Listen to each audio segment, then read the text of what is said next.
Radio V. Radio in TV. Radio in TV.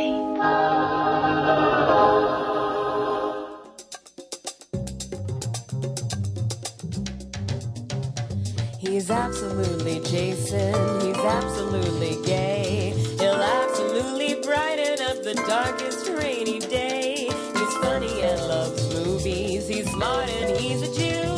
He's an actor and an activist and wants to hear from you.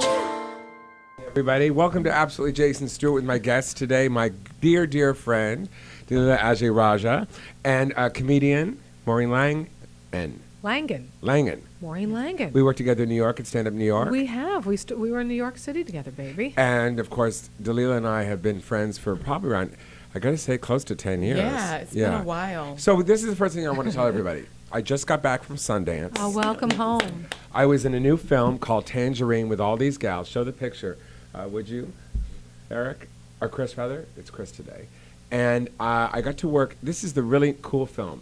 It's a film called Tangerine. It was produced, directed, and written, co-written by Sean Baker, who actually did the film Starlet that he won the Spirit Award for, Takeout, and Prince of Broadway.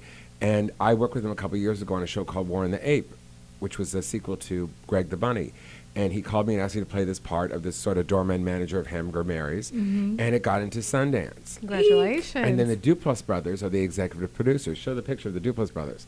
So these guys, that's the career that I want. I don't know about you guys. They write, they direct, they act. Yeah. You know, they produce, and they are such big supporters and paying it forward to people. That's awesome. And I got to tell you, I just have to share this with everybody. So they had this really big dinner because they had 4 films in Sundance. 4 between them and the things they produced. Jeez, because I love it. their own stuff and then other people's that they produced. And we're at this party, and they come up and they talk and they love you, brother, and said, oh, it's somebody who's love you, brother, and the whole. I forgot to turn my phone off. And everybody's so sweet. You're seeing all these people you want to work with, and everybody is there. And I'm thinking to myself, God, I would read about this on Deadline or in Variety, and I think, God, this is such a cool party.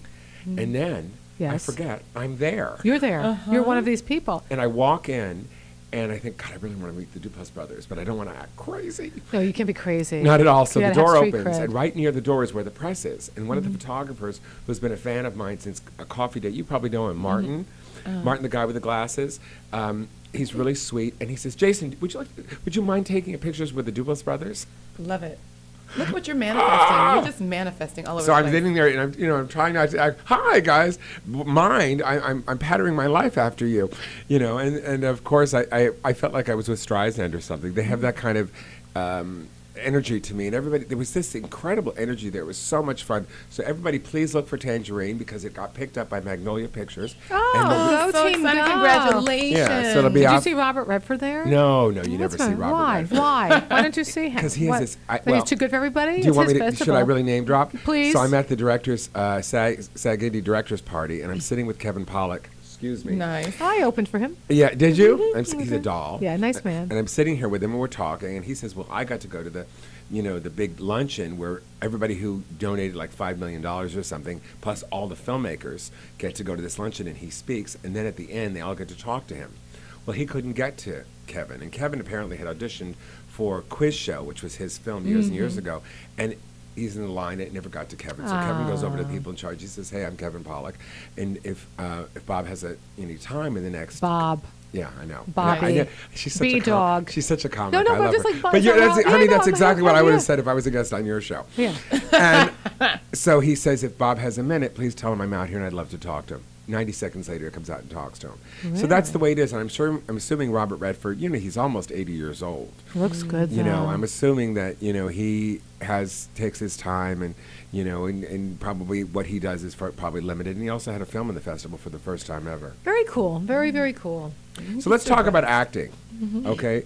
Dalia, you're a wonderful actress. You're also, you did something really, really exciting this year, is you got to tour in Trip to Bountiful by Horton Foote, Yes. starring Cicely Tyson, Oh, come on. Yes. Blair Underwood, Yes. Vanessa Williams, Yes. the one from Playboy, not the other one, and Stop that. Oh, God. Stop Well, I that. know because my friend. And it was Penthouse, but stop that.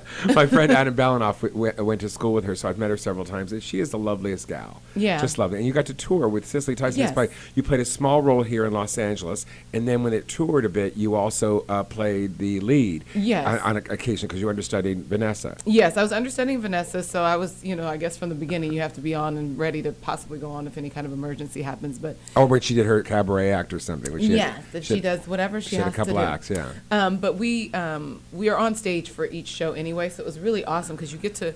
For me, I got the real experience of being a part of an actual, like, full ensemble where you're supporting the storytelling. I think for we have a everybody. picture of that.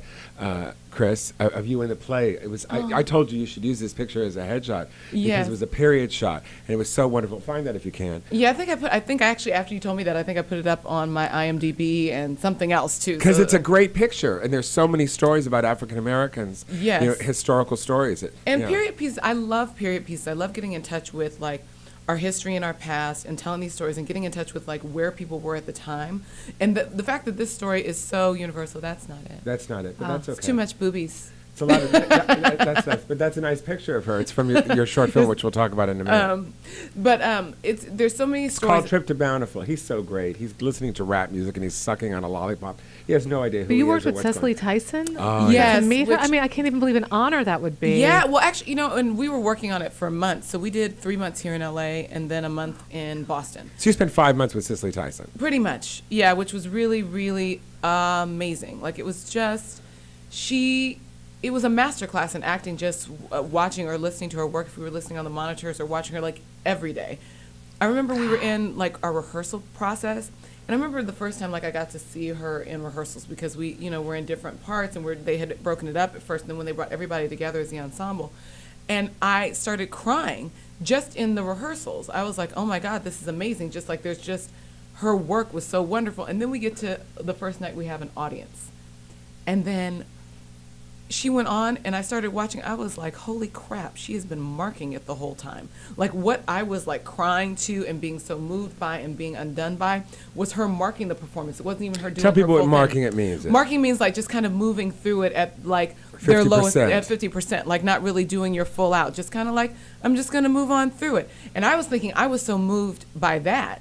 And then you get to the performance and I realized, like, oh my God, that was only She's she bringing was it. doing a She's- fraction of Wow. what she does when she's in front of the audience. And if people at home don't know, some of the younger viewers don't know who Cicely Tyson is, you'd know her from The Help recently, playing the original nanny of From the some lead of the characters. Medea movies, Some of too. the Medea movies. And Depending on also, I mean, for us older folks, she actually did one of my favorite all-time movies, which was Sounder with Paul Sounder, The Winfield. Diary of Miss Jane Pittman. Ah. She was in Roots. She played Kunta Kinte's mother. She broke ground on so much for black Absolutely. actresses in our history. Actresses like, it's phenomenal. and black actresses. Yeah, It's it's just just fantastic. phenomenal. Just phenomenal. And what was woman. Vanessa like? Come on. Oh, yeah. I know. No, Did you guys no. have a bitch fight or anything? No, no cat fights. No cat fights. And I wouldn't think so because I got to tell you, she has a daughter, and my friend She Adam has has several, actually. Yeah, She's great. She had a little daughter that she brought to some of Oh, the parties yes. because Adam has a little daughter. You know, all these 45, 50-year-old guys, they all have kids that are 12, 9 or 5. Everybody's having kids later in life, which I think is great.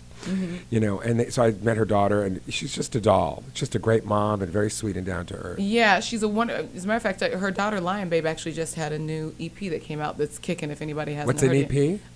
Oh wow, Jay. A CD, or you can get it on iTunes, but it's really great. But Vanessa was, she was really. She was incredibly committed to her performance and surrendering all the way over to being, because the character we play is Jessie May. She's not the most likable. She's like the Oh, nemesis. not at all. She's the nemesis. She's the villain in the story, basically. Yeah, of Miss Tyson's character. And to be able to watch her, Vanessa does that type of character so well. Like, she will go all the way to the nth of all the things that are not great about the character, like that make you not like them, but does it in a way that makes it so that it's enjoyable still. Like, it's like those people that you love to hate. I don't know, can we cuss on here? No. Yeah. Oh, like the bitches you love to hate. Like, it's fabulous. And so in watching her do that in my journey through, like, learning the part, 'cause she had been doing it almost 200 performances when we started Wow. rehearsal. That's a lot. It kind of even freed me up to take it further for myself, like to really just kind of go all the way there. And then when it came time for when I was about to go on, she was just so supportive, like gave me all the little tricks of the trade that she had learned by doing it for 2 years. She did it on Broadway, and they Yes. also had done a Lifetime movie with it. Yes. So she'd done the character for a long time. She'd carried it on Broadway for 6 months and then also did the film. And so she really, like those few days, especially before I was supposed to go on, 'cause I went on for 2 performances for her to sold out audiences. It was amazing. Wow. She was like every day, like, okay, and don't forget this. And I learned to do this. She at told this you point. that? Yeah, she went through the whole thing, like at different points. Like, Oh my God, how generous. it was incredibly generous. It's like, don't forget to put your gloves on right away when you walk off stage here, because you seem like, it feels like you have a lot of time, but you actually don't have a lot of time. And so you're going to feel like there's going to be a time where you're going to miss getting one. Like different little moments How like that. gracious. Yeah. I mean, how that Yeah. really is so lovely. Yeah, her and Blair ran lines with me, which is almost unheard of for a principal to run lines with an What was it understudy. like to have to do a whole leading role in a play and never really get to do it, for months and months of Yeah, or the and month never do it with Miss Tyson until we actually did the performance. Like I'd Miss never done it with Tyson. So her. that I it love the was respect. everything was happening for the first time, which Yep. was sort of lovely. When I came on the stage, yeah, it was. It was one of those things that lets you know your chops as an actor, because you don't, as an understudy, you don't Oh, get and to I love rehearse you it. so much that this is so touching to me. Yeah, I love because you I too. mean, this I was just had this feeling of like, man, oh God, my friend gets to, and I know you've been through so much in your life, Yeah. and this was such a Oh, thing, that's awesome. it's just such a thing. It was a huge It was a break. happening. Yeah, it was a huge, what felt like a breaking open of something. And then also, I was like, I know that I'm very spiritual. I'm not religious, but I'm very spiritual. And I was like, the universe would not have given me this opportunity if I wasn't intended to be brilliant in it. And wait a second, she is brilliant, and I want to see a little bit of Dalila's acting. ER, Grey's Anatomy, so many different things, and we have some clips that you brought in that I'd like people out there to see how wonderful you really are. Can we play that? Can we play that, Chris? We'll bring your baby up soon. Lisa. Her name is Lisa. The donor was an adult, so the liver will actually be split between your baby. Lisa. Sorry, we read that if the doctor knows your baby's name, it helps you to kind of bond with her. We read that's important. Will Dr. Stark be splitting the liver in situ? Play it a little We know more. that ex vivo takes less time, but we also read that in situ gives better results. We're not trying to tell you how to do your job. No, of course not. Please don't apologize. We'll find out for you. It went very well. Baby looks good, liver looks good, and I think we can all exhale a little bit now. When can we see her? Soon. Thank you. Thank you so much, Dr. Stark. Just thank you. Yeah, my pleasure entirely.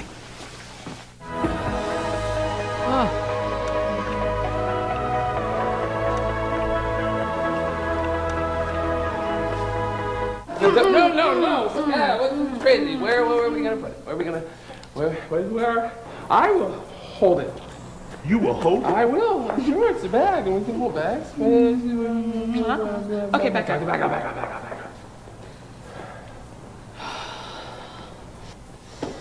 Om Java Mocha Shanti.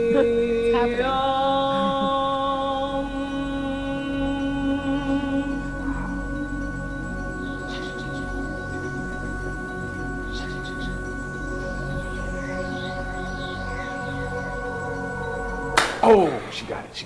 You get it? Got it. She got it. What is she doing? She's doing what she does best. Does she lose her mind when she does it? Yeah, she does sometimes. The room is decorated. Miles. Malcolm. Coffee bar. Ooh, honey, a flat screen. Oh, there's a flat screen. What a flat screen is. Ooh, and black leather couches. Oh, Oh, she's ready to go. She's off on the shopping spree. Okay, I will be back. All right.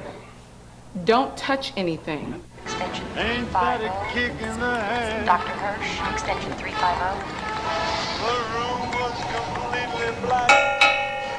I hugged her and she hugged my hand key. I apologize for how late he's running. It's okay. I'm sure he'll be with you any moment. I can wait.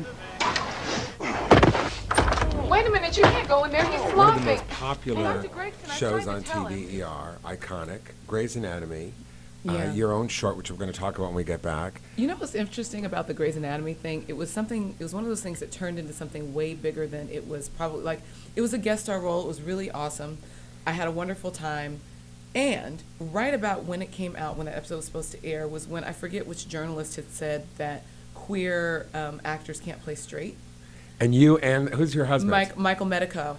And both of us are queer actors who were very big activists in the community. Like, we both do a ton of fundraising and work with a lot of organizations that work for equality. We got cast opposite each other in an interracial couple that was obviously straight. Right. Hope so for the couple. Yes, or bi. They could be bi. I identify as bi. Whatever you want to do. But that there was this big dialogue going on about queer people not being able to play straight, and that for both of us to have been cast opposite each other in one of the biggest, like at the time it was I think the top rated show. And it just won on best best drama again on the Golden Globes. Yeah, it's Shonda Rhimes is just incredible and amazing. And Phenomenally. If I ever get a chance, I just want to work with her again. But you're an actor, and you had so many great looks. You have so many different looks. And I'm looking at you here. She's so gorgeous, and she's Isn't she? I mean, you're adorable. Like, you're so beautiful. And then you can play very conservative-looking women and married women. Like, you're an actor. That's what you do. Well, they forgot it, but they think we're beers. And with that thought, we're going to take a break, and we're going to be right back with my two guests here. And we're going to talk about comedian here, Maureen Langdon, and, of course, Dalia Rajah. We'll be back in just a moment on Absolutely Jason Stewart. Please stay with us.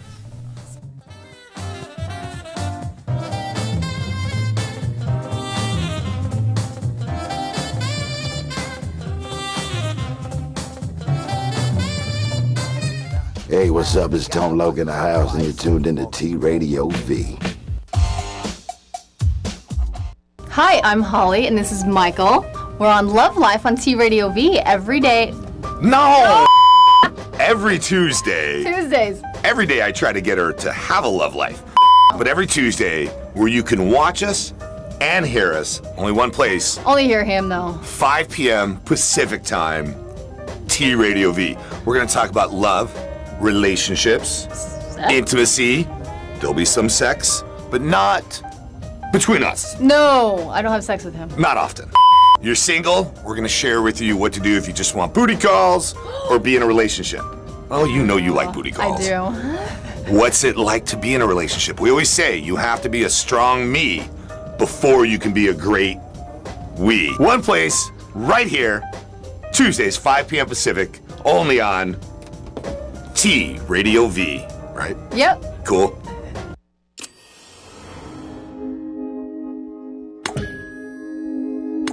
Radio V. Radio in TV. Radio in TV.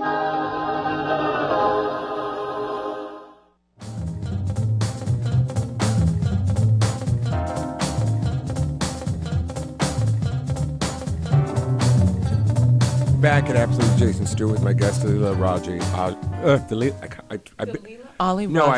I bit my tongue this morning. And my good pal Maureen Langdon, and we worked together at Stand Up New York a couple of years ago. I go into New York a lot, like once a year for a couple of weeks. Yeah, that's right. And I think we worked at Stand Up New York, and it's so in and out. People don't know. They always think that we're like friends, like we're all, in the dressing room in some TV movie on Lifetime, but it doesn't happen. There is no dressing room. We sit at the bar. We're lucky if there's a place to, plug in our phone. Oh, yeah. And you called me. I guess we have a mutual friend. I think yes, Brad. Because I've worked. Yes, we have some friends from New Brad, York that work out here in LA, and they put me in touch with you. And you're doing a show tonight here in Los Angeles. Jason Stewart and Friends at the Laugh Factory, which is in Long Beach. This one, 8 o'clock.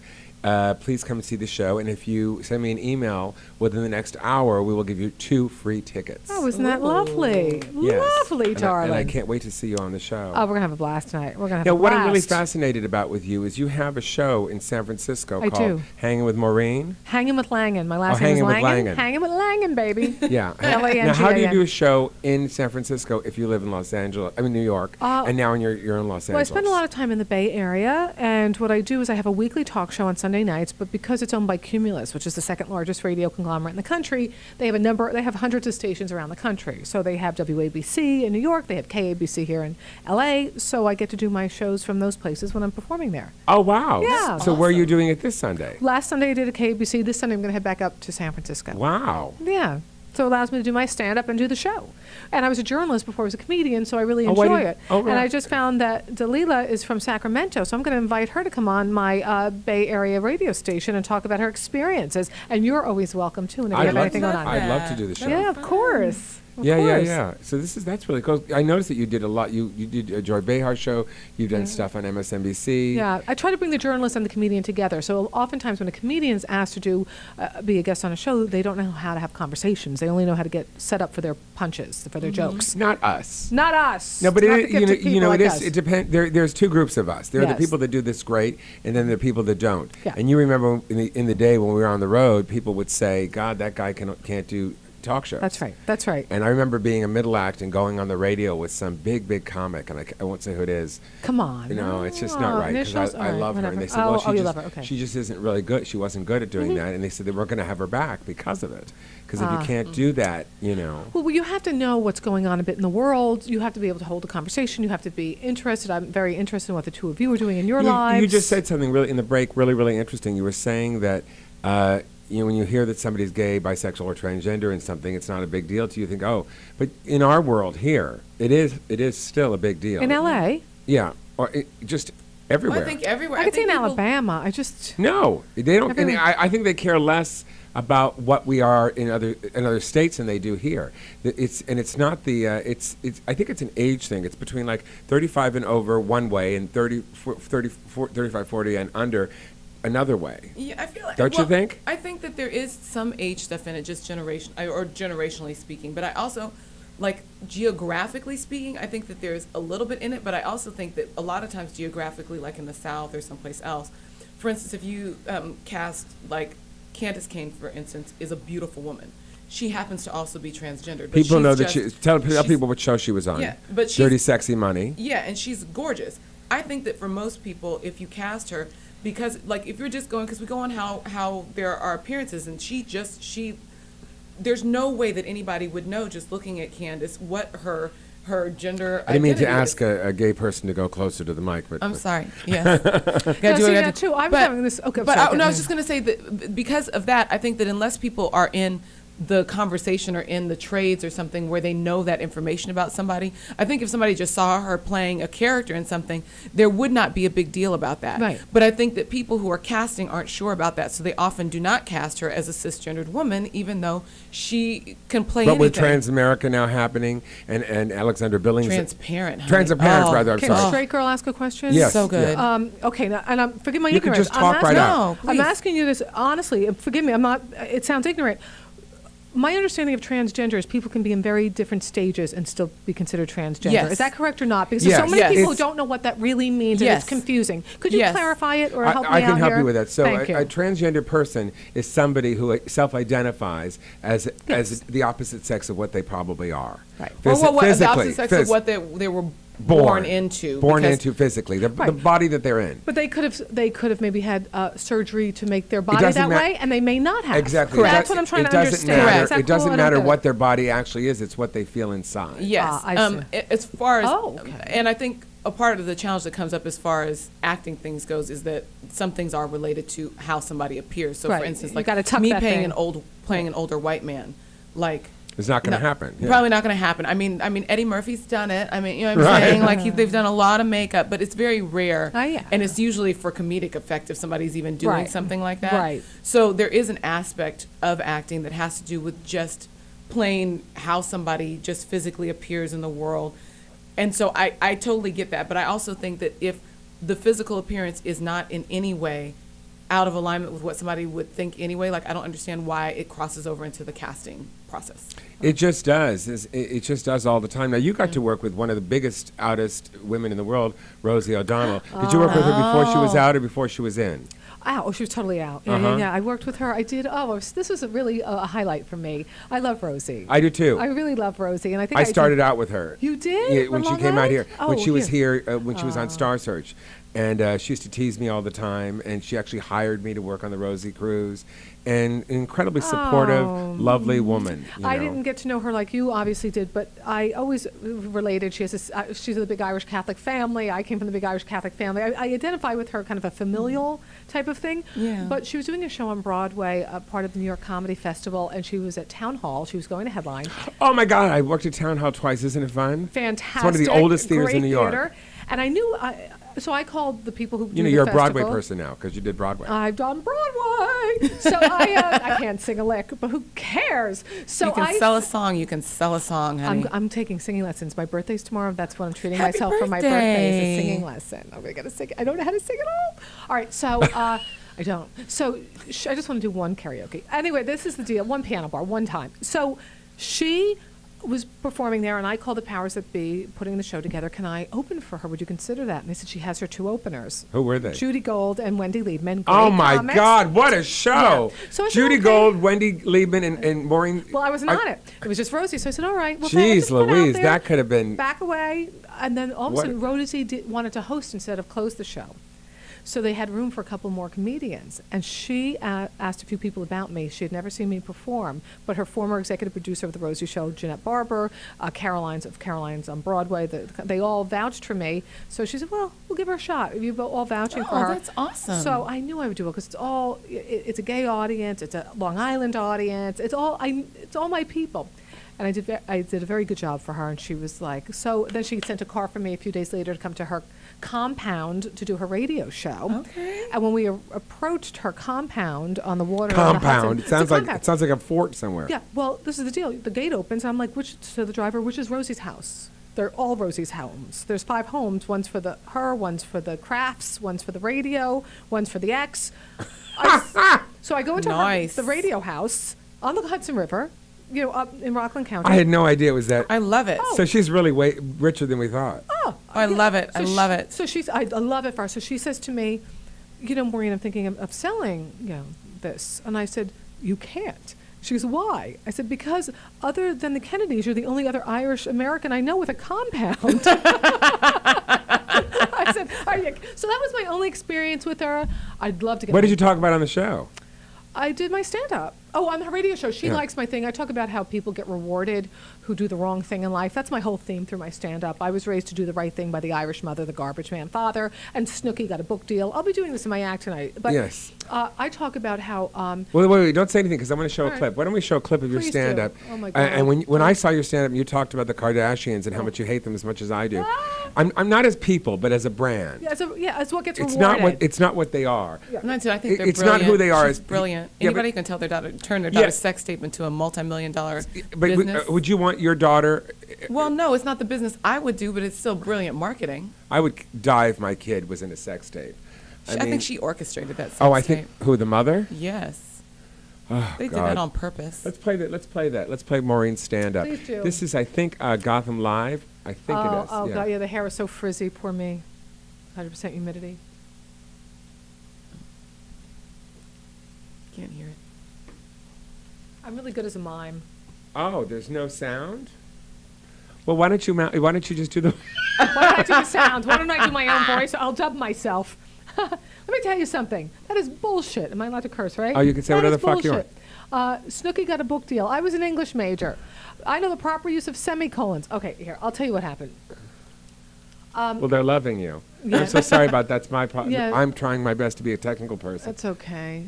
We've got a little technical error. But you're so wonderful, and people want to see you. Come live in Long Beach, people in California, please come out. and Get see her tonight. We also have on the bill Dana Eagle, Brad Loki, and then 2 young kids, Casey Lev from San Francisco, and Maureen, you, then Heather, oh, I can't remember Heather's last name, but forgive me, a new gal who's just, Heather, a lesbian comedian, wonderful. Why do we so have to hip and identify cool. her like that? Why Because can't you it's a just gay be a comic? show. I'm kidding you. I'm It's a totally gay teasing. show. I'm the straight. I'm like a You know what's so token funny is the straight. Laugh You're the Factory. token, honey. I know, the token. The Laugh Factory wanted me to do a gay show because they want a lot of the theme shows seem to do well, and I want to invite straight people on the show. So Thank you for inviting my me. deal was that I could bring 1 or 2 at each Well, show. last time I was there was when the Supreme Court said it's okay if you're gay. To the gay people. To get married, you mean? Yeah, well, I don't remember. It was one of the things that they said. There's a lot of things they said that it was okay to be gay. All of a sudden, it's okay because the Supreme Court said. So Well, it I was went- gay marriage, yeah. Yeah, it was gay marriage. So I'm teasing, but there's been a lot of stuff in the Yes. news. So I Okay, went. let's hope they get to workplace equality and housing next. Well, we got to get to women first with that. You can stand on I think line. the Jews are really having to deal with that Holocaust thing, and it's really sad for us. Anyway, go ahead. But I said, and I knew this is why I knew your show that you do was great. I knew the audience was great because I got up there, I took a risk, and I said, congratulations. Everybody was in a celebratory mood. It's a straight and gay audience. audience, but there was a large gay population in the audience. So I was like, congratulations. Everybody's like, woo, woo, woo. I said, but just remember, God still likes me better than you. I said, I may not be a practicing Catholic, but I'm straight. And they howled. So like, all right, they're my peeps. Oh, wonderful. I was being sarcastic. But how do you feel about the Kardashians, honestly? It makes me want to stick pins in my eyes, and it makes me want to stab myself in this artery next to my neck. I can't take that that's what gets rewarded, honestly. I mean, good for the mom that she took her daughter sucking a penis. This is the thing. I don't have like a judgment about it. It's not something I choose to. Well, I think I in general attempt. I don't always succeed, but I attempt to hold back on judgment. And so there's certain things that pull me in are like, oh my God, I can't help but to judge. This is not one of them. Dalia, not judgment, but saying to yourself that we work in a business that seems to reward almost anybody. If I said to you, God, I played an emergency room doctor. I don't see why I can't do it. I've done it several times. I was a shrink on my wife and kids. Why don't you come to my office? I'll help you. And then why can't I tell people? I mean, I'll do open heart surgery. I saw it on Grey's Anatomy. I promise not to leave the sponges. I know that episode. I mean, it doesn't make any sense that that other people feel that they can just go do what we do. And also what it does, and I work with a lot of kids, 20-something. I mentor kids, and they come here thinking that they can have a career in 2 seconds. Like it's Pretty Woman. It's going to be great. I only have to be a prostitute for a short time, and then I can just find Richard Gere, some old guy who's got $1 million. I think that's a whole overlapping, overreaching society issue, not just the Kardashians. And I'm not just talking about a reward thing, because I don't think it's about reward or punishment. We use them as sort of the prototype for that. Yeah, but I don't even think it's just about reward or punishment. It's genuinely, we enjoy looking at that. As a society, I don't personally, but I think as a society, we don't, but we're in the minority. There's a reason why the ratings for those shows are so high. The only reason why they keep making them is because they make money. If they didn't make money and people weren't watching them, then they wouldn't make them. When we were kids, the ratings were 10 times the amount they are now. The expectation, because they weren't spread out over so right. much. So I think they could do a show with us, and we would make as much. It'd be interesting. We would be interesting, but we wouldn't hit that same demo, and that demo is maybe the ones we that would. Are watching. There are give us a chance. No, I think that there are some things that we're finding now, and they're finding now that I think diversity and a whole bunch of other things do totally hit all of that stuff. Reality TV is cheap, it's salacious, and people get addicted to it and hooked on it, even if they talk about it. There are plenty of very, very educated, reasonable humans that I know that are hooked on Real Housewives of wherever. Beverly Hills, I am. Of everywhere. I admit that one. But I got to tell you, I cannot speak to you now for around 10 minutes. I applaud Since her. you don't watch the other you're shows. on timeout. I applaud you for saying you don't judge, but I do judge. And I said, people say you shouldn't judge other people unless you've walked a mile in their shoes. As the daughter of a New York City garbage man, I have walked in other people's shoes. So I could judge. Really? So, yes. But your father would actually bring home shoes from people in the garden? That's a little bit of a joke. But no, he did bring things home, but not shoes. I wore my own shoes. No, I do judge it, and it's a cathartic for me. I would have just said yes. Yeah, he did. Yes, he did. He brought me the Infant of Prague when he collected from a church. I was 10. I don't know what I'm going to do with a plaster of Paris 3-foot-tall statue, but I don't know. No, I do judge it. I tell the girls in the audience, because my whole goal with my audience is to save one girl the price of a college education, and I've done the Lord's work. Because I think, how can you tell a girl to read books? Nobody wants to screw Eleanor Roosevelt. She couldn't even keep the guy who was numb from the waist down. Eleanor Roosevelt's girlfriend wanted to screw Eleanor. And with that lovely thought, we're going to take a break, and we'll be right back here on Absolutely Jason Stewart. Stay with us, please.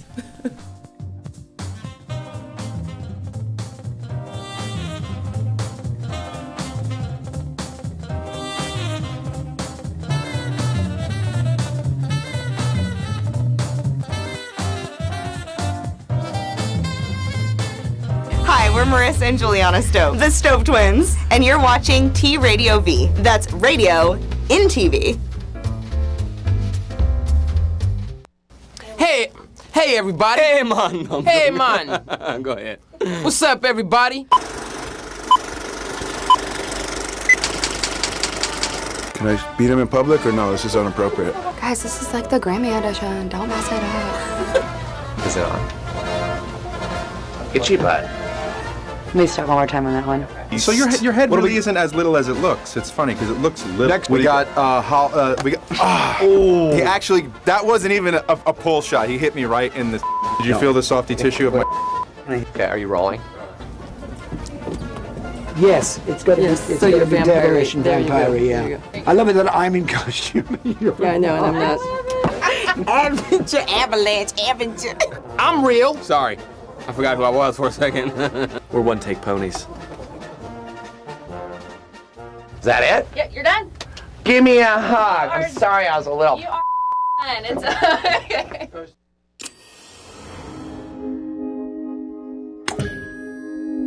T Radio V. Radio in TV. Radio in TV.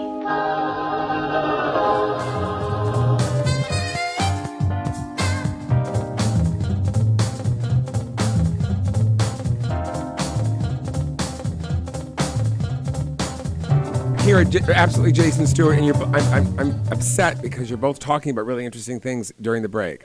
Now, what were you talking about? Tell me. Oprah and Cicely Tyson. We had gone back to Bountiful because we were talking about. Well, then let me do a big plug right now. Oprah Winfrey's film Selma is so fucking good. Oh my God, it is so incredible. I cannot even. That entire film was channeled. I'm just kidding. Honey, some kid said. There are some people that asked said that. Selma. What is Selma? Some kid. This was an African American kid that I was talking to at one of the youth places that I go to, and they said, "Oh, Selma, I heard it was good. That's about Martin Luther King's wife, right?"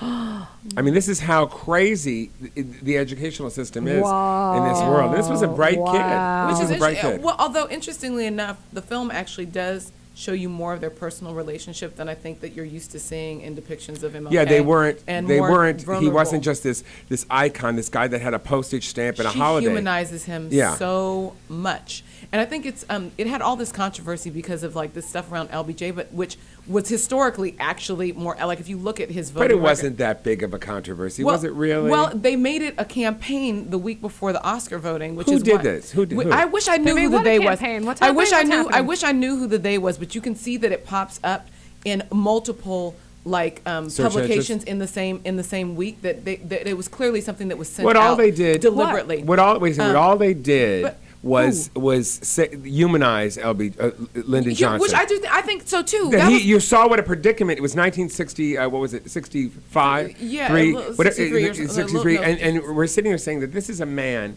who wanted to help these people, but it was at a time when there was so much poverty in these areas, and he made a choice to do this first. Yeah, and his thing was, and I don't. It was a choice. It was the same as any president anywhere. We may not agree with the choice. To do what first? So he wanted to address poverty. Oh, okay. So his big running thing in the African American community. Well, not just in every community. That was a part of the thing he was saying. So he kept voting no on all of any voter rights things that came on the table when he was in the Senate before he became president. He voted against them, and then MLK was trying to get him to put something down and send something to the legislature, and he's like, no. He's like, I want to fight the war on poverty.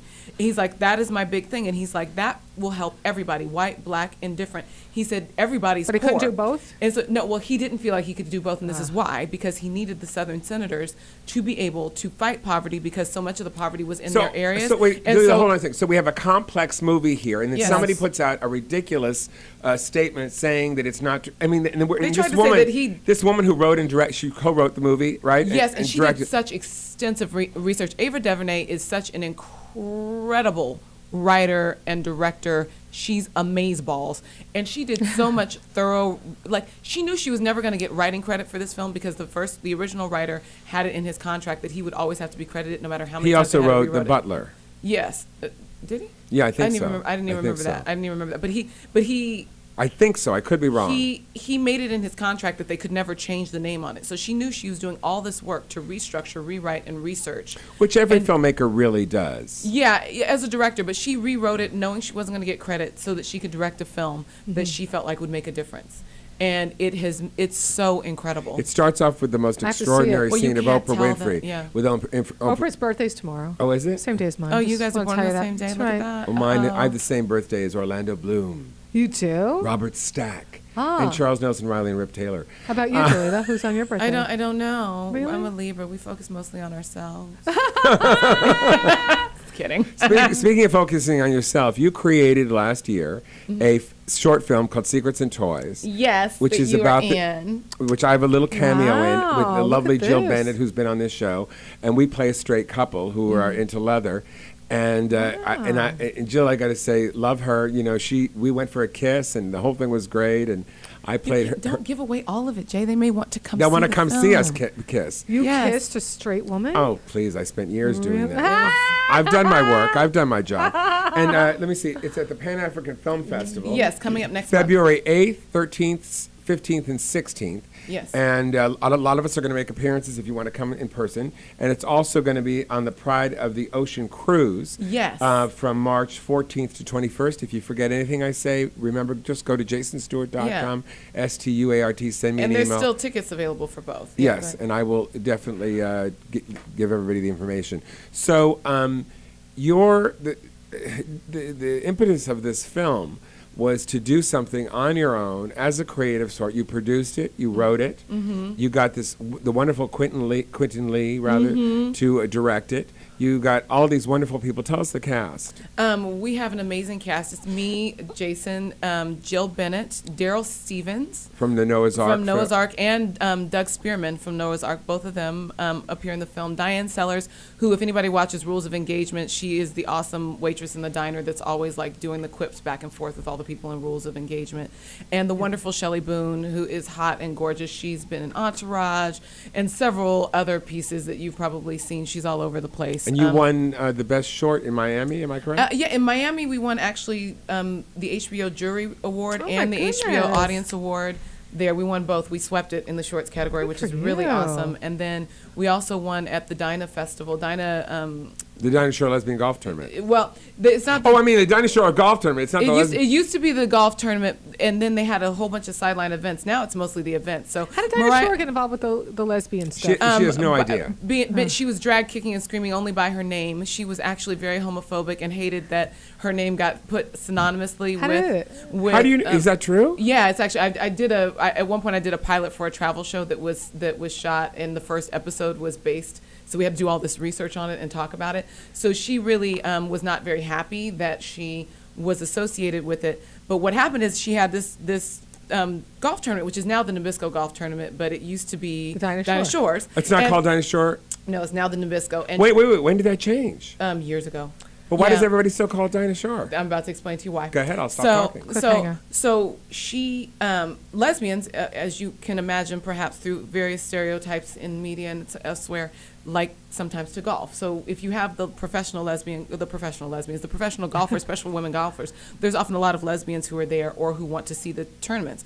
So Mariah Hansen, the ladies from Girl Bar, Andrea Meyerson, all started doing parties around the golf tournament time. Eventually, they built it up, and now Mariah Hansen has built it through Club Skirts to an enormous women's festival. 20,000 women hit the city every year for 5 days for over 100 parties in those courses. I mean, like, there's so many happening all over the city. So it became like associated with gay, even though Dinah didn't want that. And so it became associated with that, and it was always called Dinah Shore. Got it. Yes. Well, let me tell you, golf broke up my marriage. Just want you to know that. I was not married to a lesbian. I was a straight man who loved golf more than me. And I was... Seriously? Oh, yeah, golf all the time. Golf, beer, golf, didn't football, like to college golf? hoop. It's just you have to sometimes connect with each other, you know? I mean, I don't know. Well, if you went out on the golf course with him and you just take a flask and then it's fun in the That's all golf cart and fine. let him drive the golf cart. But I was jogging around here recently. I was jogging in L.A. and this young teenage boy, looked like about 13, was doing the fake golf shots. I never met this guy. I was jogging by. I go, hey, kid, listen to me. You can golf, but your wife comes first when you get older. You hear me? Do you hear me? And he's like, okay, wow, lady, you're crazy. Oh, and Secrets and Toys. I just think it's a wonderfully short little wonderful breath of air. It's like a little. Oh, it's yeah, a we little sold cream that off on a puff. side note, didn't we? So it won. Why I was bringing up Dinah's because it won Audience Award there That's as well. It did. Yes, it won the Audience And- Award there and at it was Kansas and it was at Outfest. Outfest, Frameline, and Outfest Fusion. Yes, and let's show the trailer. Why don't we show the trailer? It's just wonderful. And they didn't have her What the honors, hell? but I got these. Think they'll be okay?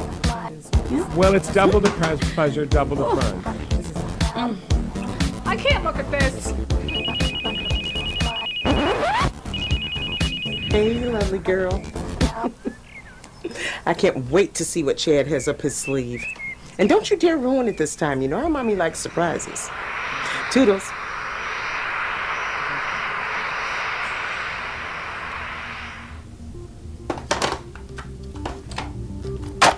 Babe, I didn't know toys existed until college. Oh, other than the Toys R Us kind. Baby, it has been 2 years. Patience is a virtue, but this is some bullshit. Where's Lisa tonight? I thought she was gonna join us for dinner.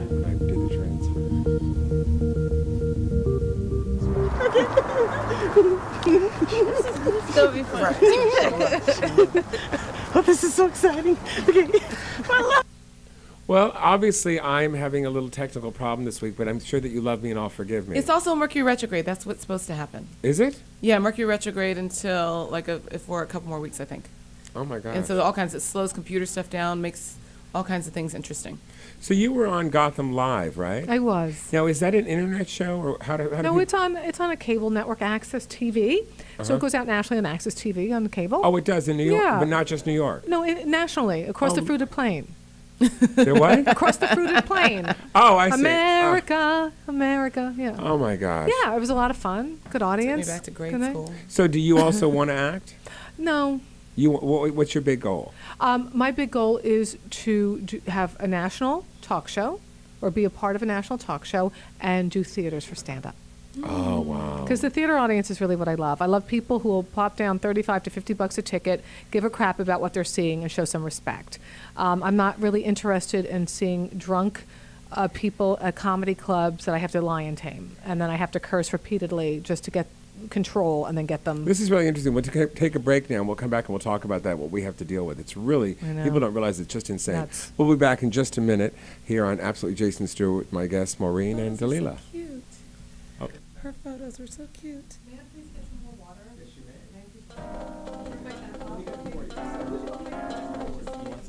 Yes, please.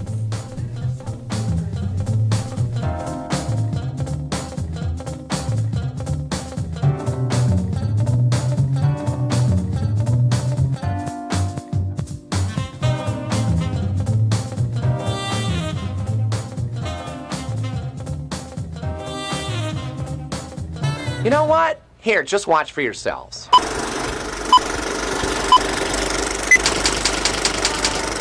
What's happening? Is your main money B? Everett. And celebs made quite a... I want my MB. I'm gone it. And these are this week's. Tune in next. Okay. Emphasis on... Listen up, bro. Relax. I'm not going on Langdon. What's happening, everybody? Is your man Money Beef? Wait, where's the camera? Where am I looking?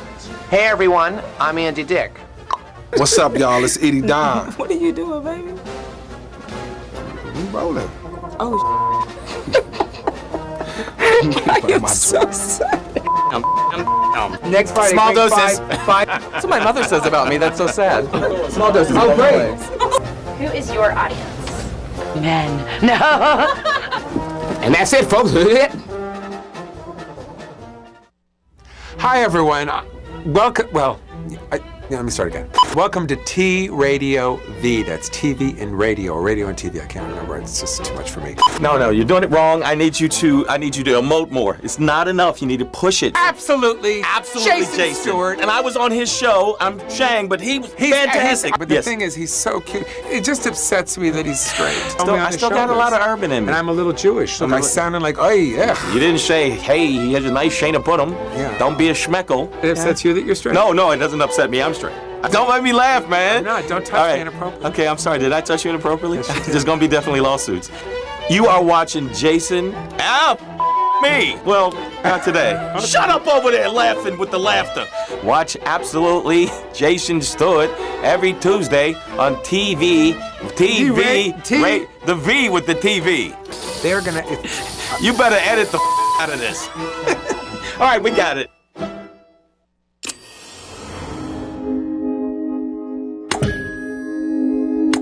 Radio V. Radio in TV. Radio in TV.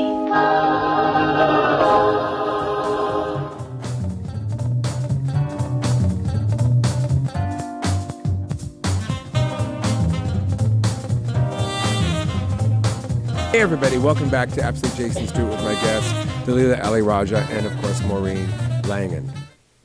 Did I get it right? Yes, you did. Langdan.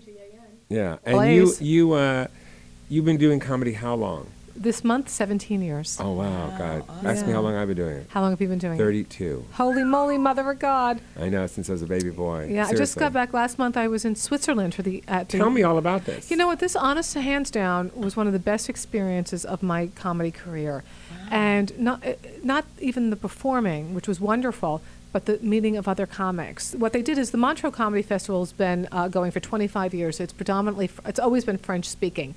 So most of the people from Paris come down, they run the festival, they have lines around the block for the big names. Well, it's done in two parts, isn't it? The American part, the English speaking. So this is the second year they've ever done English speaking comics. In Switzerland, but Montreal does it. No, Montreux. I'm talking about Montreux, not right. Montreal. Well, Montreal does it, first week English, second week French. I know nothing about Montreal. I thought you did that too. Never. I've only done Montreux, Switzerland, which is on Lake Geneva. And so it was lovely. I literally cried when I went into the hotel room. I got choked up because I thought the daughter of a garbage man from the South Bronx here in this beautiful place, with these wonderful people, the best people that I've ever had the pleasure of meeting. I would have come there and yelled at you if you wanted to make you feel at home. No, get out of here! Get out! You're good for nothing. Who the hell do you think you are? On Lake Geneva with these fine people. Get out of here. That'd be my mother. But the thing is, There were comics. There was a core 8 to 10 of us who were doing English-speaking shows. One guy from Russia, one from Egypt, 2 from the UK, 2 from America, and there was 2 to 4, depending on the shows. Who was the other American? South Africa. His name is Orlando Baxter, my comedy brother. Okay. Great guy, Orlando Baxter from Boston, but he's New York-based now. And to work with these guys from South Africa they're young, but the openness, their spirit, because it's post-apartheid, the ability they have to perform and to speak their truths. Kids raised in townships because their parents or grandparents were sucked out of the Cape Town or Johannesburg and put into townships. To talk with them and walk with them and to hear their experiences creatively and to see the warmth in them and the respect, it just moved me. And it was interesting because one of the fellas I got very close with, his name is Tats Nkunzo, a very talented young man. And we were talking, and he was saying in South Africa that, you get a little something for yourself as a black man. Your parents might be, you're showing off there with you're not, look at Mr., comedy. Mr., yeah. And I said, but, that's not a South African black thing solely. I said, I have the Irish Catholic mother that if I walked in a dress and boots would be like, who do you think you are over there, Miss Big Shot, huh? Spending your money on your nice things. What, is the refrigerator full enough for all of us here that you have to go spend on your own? So there's a kind of trying to keep you emotionally cut down a bit. And he said to me, his awareness was that I didn't understand that white women could go through that because I'm so wrapped in my South African black mind. And he was so open. And I said to him, when you're around so many people of color, no longer, not that I would be this way anyway, but it's such an American thing, there's the black guy in the corner. You can't be the black guy in the corner when there's 10 black guys there. You have to get to know who is that person behind just the exterior. Well, that's Tots, who's very open-minded and has a little 1-year-old boy who he wants to go to a good school. Oh, that's Tukunda. He is their manager who is a lawyer and really sees the market for South African comics. You see, you have to get to know who people are when you don't just define them from the outside. Yeah. And I think too often in stand-up, we put a white woman on the show or we put a black woman on a show or we put a gay person, and that's the quota. So to be around people... Well, let's be clear about that. That's not true. What it is true is that there can be as many white heterosexual Christian men on a show, and then there's only one of the rest of us. That's right. Well, that's right. I mean, one at a time, But just to be clear, that's and that's my new thing now, That's I wrote a right. piece recently for The Advocate after Chris Brown. Yeah, Chris Brown did a very political piece in the Hollywood Reporter. It was Chris Rock. And he did this real piece about racism in Hollywood, and I said it's not just, and they wanted me to do about homophobia. I said it's not homophobia. It's about this one person that gets to be everything. Like you see Christian Bale in Exodus gets to play a Middle Eastern Jew, this white pasty British Christian man. He gets to play that, but the rest of us have to just wait our turn for one at a time. And I watched the movie because I went to a screening of it, and I saw that black people were playing slaves, standing on pedestals, looking like 12 years of slave. It was really ridiculous. It's Africa. I mean, but you know what it is? It's like Charlton Heston played the lead in 1959. It's 55 years later. It came out, 2014 December. Well, 55 years later, and nothing has changed for white heterosexual Christian men in terms of they're allowed to do everything. Well, what The we straight talked guys can about do today, everything. I had a conversation. Don't you feel that way? Yes, I do. I had a conversation earlier today with a gentleman who started his own production company called Two Dark Dudes because he says he's tired of being identified as the dark dude. The two dark dudes. So obviously an African American guy, and we were talking, and I said, I don't think the answer necessarily is Hollywood, is comedy racist. You ponder that all you want, but Dalia, you just did a show and you employed talented people of color. We have to make our own projects and start hiring Cherry each Bomb, other. you mean? Toys. Secrets and Toys. But she also had her own talk show for years with 4 lesbians called Cherry Bomb, and they'd have it was a British gal, a black comedian, Gloria Bigelow, yourself, and who was the? There was Tatum DeRock, Nikki Castor, Gloria Bigelow, and myself, and then and Gloria Bigelow and myself, and then I produced it and created it with my friend Bethany Landing, who's really awesome. Lovely reality gal. TV producer. Everybody, it was just really wonderful that we had working on everything. And it was like my brainchild that I'd had because I felt like we were the blind leading the blind when I was coming out of the closet, and I felt like I didn't have anybody who looked like me or was having experiences like me. And how many shows did you do? Oh, about 100. Oh, good for you. Yeah, crazy. Yeah, and it started out online. We got a break on After Ellen, which was owned by Viacom, MTV, all of that at the time. It was basically the lesbian section of the Logo network. Yeah, and I was but online. Yeah, so we did, and then we moved over to She Wired, which is connected with like Here TV and The Advocate and Out and all of those, and then eventually we jumped to cable in Canada on Out TV. So, but it was an interesting experience because not only did we have like a lot of diversity on the show, and we gave a lot of people opportunities by bringing them on as guests to be seen and to kind of highlight different projects that were happening, but we would also, it kind of thwarted a lot of people's ideas of what was possible. And you were all so different. Yeah, we were all, and that was part of the thing. Is like I always used to joke that it's kind of like The View with a queer woman's perspective, except for there was no Hasselbeck and we drank a shitload of wine. Was any of the girls straight? No. All lesbians or bisexuals? Or bisexuals, all queer women. So, but some people like Nikki didn't really like to label herself as anything, and Gloria was I'm a lesbian, or even sometimes like I'm a dyke, and Tatum is like I'm a lesbian, but she's like I'm homoflexible. So she's like I wouldn't say if it was the last man on earth, there was no woman left that I wouldn't make do, but my preference is women. So you had 4 completely different point of views. Yeah, and I'm a very woman-leaning bisexual, so I identify as bi. So What did you just call yourself? A woman-leading? Bisexual. Honey, the adjectives are just coming out of my butt. I'm learning a lot today. Me too. I learn everything every day. But that's the point. Is I think we have to work with different types of people, hire different types of people. The more you get up that food chain, well, that's and you what can make my these life decisions. is about. That's what my life is about. I think that's part of the problem, though, is that a lot of people at the top of the food chain don't have a lot of that perspective. They don't have a lot of people around them that are very diverse. There's some study that came out that said something like, there's a study that came out that basically talked about how people spend time mostly with groups that are like them. Similar. And similar. Birds of a feather. Yes, and so you get to the top echelons of most of the studios, surrounded. and they don't know a lot of black people. They don't know a lot of gay people, or they know some, but they only know some that are in certain socioeconomic status, et cetera. That's right. Yeah, we could talk about this for That's right. hours. I We really agree. could. Yeah. You guys are absolutely wonderful. Time is You're running out. I wonderful. thank you so much for being on the You're show. wonderful. Oh, well, thank you. We can find Maureen. Where can people find Maureen you? Langdon, LANGAN.com, on Facebook and at Twitter at Maureen Langdon.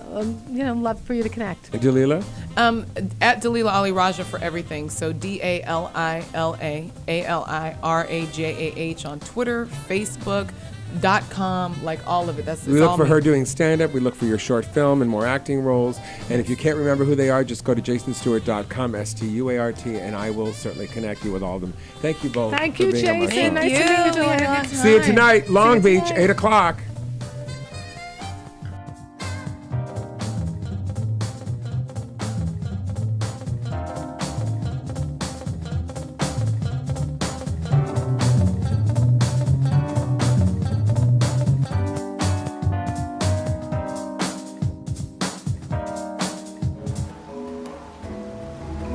You're watching T Radio V. Radio and TV.